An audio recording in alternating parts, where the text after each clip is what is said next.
Okay, so this next stage you're gonna want like a ballpoint pen or a number 2 pencil, or both. You can kind of see which one you like more. You're gonna need a graphite stick.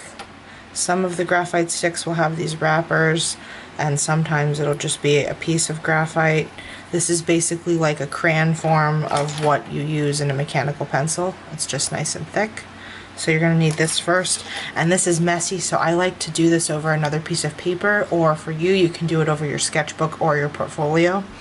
This is my tessellation piece, and what this is gonna help us do, this graphite, is we're gonna transfer this design, so this girl and the unicorn, onto our big paper all these times. Now, if you have something really simple, you can just draw it freehand, but this, I don't want to have to draw this freehand because it's kind of a lot going on, and I want them all to look the same. If you look at some of MC Escher's examples, a lot of his, the really cool thing is that they all match. So for what I'm going to do now, I'm going to flip this over. I obviously don't want to color over everything that I drew, so I'm going to do it on the back. You can see here, if you have tape on the back, you can just go right over it, and you can see I'm just going to color this in.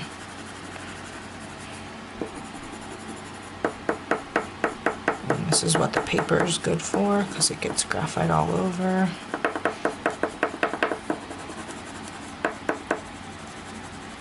If you do this and you get graphite on the table, please wipe the table off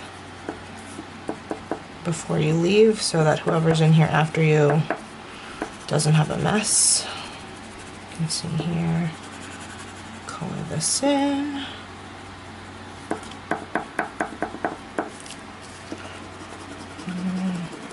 And this should be kind of the quickest, no muss, no fuss thing you do, because it's all just coloring.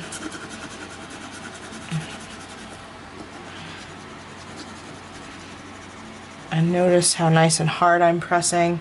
If I press really lightly like this, I'll show you the difference there. You want to press really hard versus this. If you press like this, there won't be enough graphite for your image to transfer. I'm going to press really, really hard.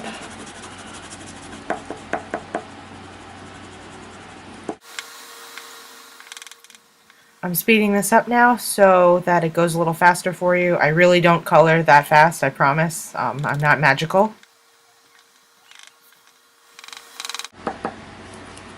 Okay, so you can see that's a nicely done piece of graphite, and you can see it makes your fingers really dirty. So if you need to, you can wash your hands. This will smear, as you can see now on my yellow piece of paper. So you want to stick this in your portfolio, in your sketchbook, so that it doesn't get graphite all over everything in your portfolio, because this will make a mess. Okay, so that's graphiting the back. Alright, so now that my hands are clean and I did the graphite on the back of this, what I want to do is line it up again.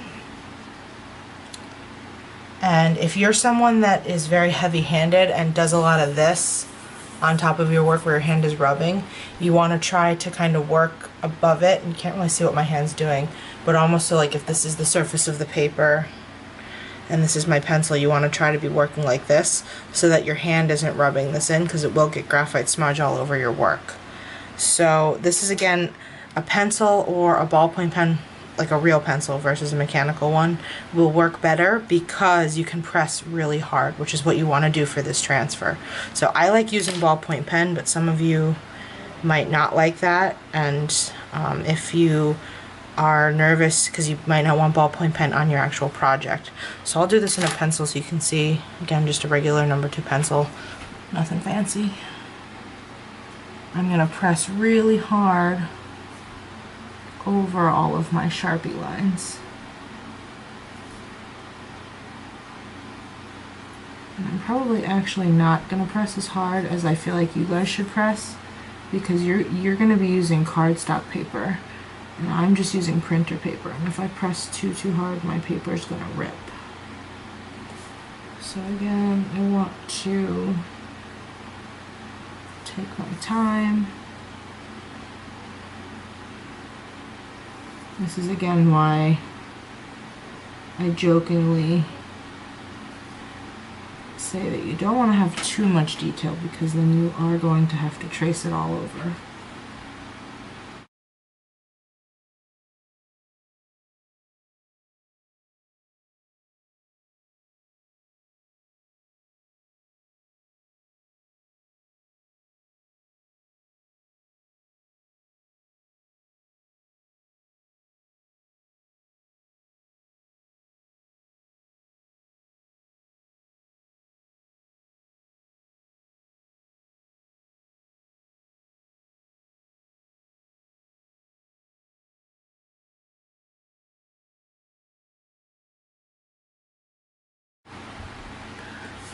Okay, and the one thing you can see I'm not doing is coloring.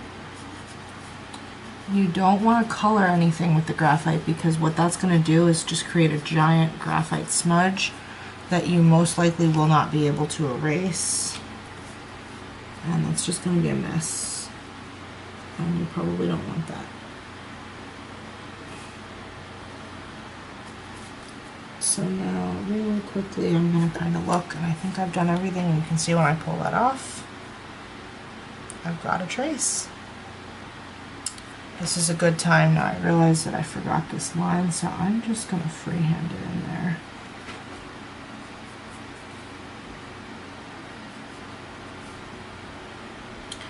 And what I like to do, it is really helpful to trace over this in Sharpie, and you can decide if you want to graphite transfer them all and then Sharpie them all, or if you just want to do one at a time. I'm going to do one at a time. So again, you can see.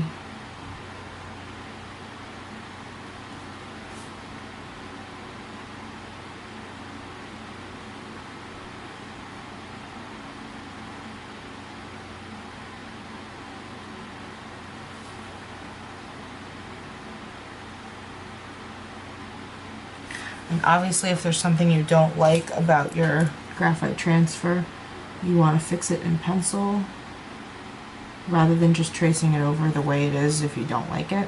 So you can see I made those thicker, and I wanted to make sure I was okay with it before I went over it in Sharpie. And again, I don't like to color that much with the Sharpie because I'm going to add value and color using pencils and paint later if I want to paint.